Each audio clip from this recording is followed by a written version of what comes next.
Hello everyone, welcome back to my YouTube channel. Mon notun ta video lo apnalok hokoloke punorbar swagotam. 19 Novemberot amar mar birthday asile gotike tare olopman video koi rakhisilu apnalokor karone. Mar birthday gotike decoration to koriboi lagibo kintu tar agote ami puchka party kori lolu, puchka khai lolu ghorote banai. Tar pisot eya olop solop room to khojai dilu.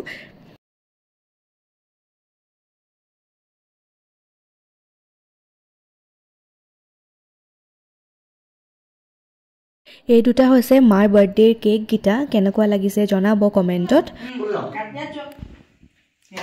Birthday to you, happy birthday to you.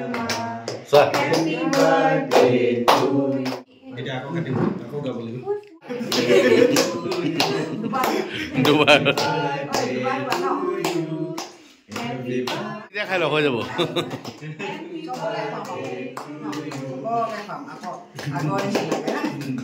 তোমার প্রথম তালি তো নহয় যদি এনে হলো না মই মাইছে লাস্ট তো এনেকে মারে হয়নে মাতো পাল না এতিয়া আপোনালোকক দেখাও বলক যে মাই বাৰ্থডেত কি গিফট পালে এটো হৈছে এটা কুৰ্তি সেট এটো মই আৰু মোৰ হাজবেণ্ডে আমি দুটাই মিলি পিনে দিলো ইয়াৰ লিংক আপোনালোকক মই দিব নোৱাৰিম যেহেতু আমি অফলাইন লৈছিলো চাওকচোন ইমান ধুনিয়া কুৰ্তি সেটটো পাপাই মাক দিছিলে এটা কুৰ্তি আৰু এটা লেগিংস ব্ল্যাক কালাৰ লেগিংস এটা আৰু এটো কুৰ্তি ভন্টিয়ে দিছিলে এই স্যান্ডেল জোৰ কালাৰটো কিন্তু মোৰ খুব বেছি ভাল লাগিছে আৰু পাপাই দিয়া কুৰ্তিটো মোৰ খুব ভাল লাগিছে কালাৰটো হাহুমাই মাক এটা হ্যান্ডবেগ দিছিলে এটো চাওকচোন ইমান ধুনিয়া কালাৰটো পছন্দ হৈ গৈছে মোৰ দেখি পিনে প্ৰথম দেখোতে মোৰ পছন্দ হৈছিলে আপোনালোকৰ কেনেকুৱা লাগিছে মোক কমেন্টত জনাব আপোনালোকে আজি ভিডিওটো বহুত শৰ্ট আছিল আজি ভিডিওটো ইমানতে হেক কৰিছো আপোনালোকৰ যদি ভাল লাগিলে লাইক শেয়াৰ আৰু সাবস্ক্ৰাইব কৰি দিব মোৰ চেনেলটো আৰু মই পুনৰ উভতি এটি নতুন ভিডিও হৈতে আজি ভিডিওটো চোৱাৰ বাবে বহুত ধন্যবাদ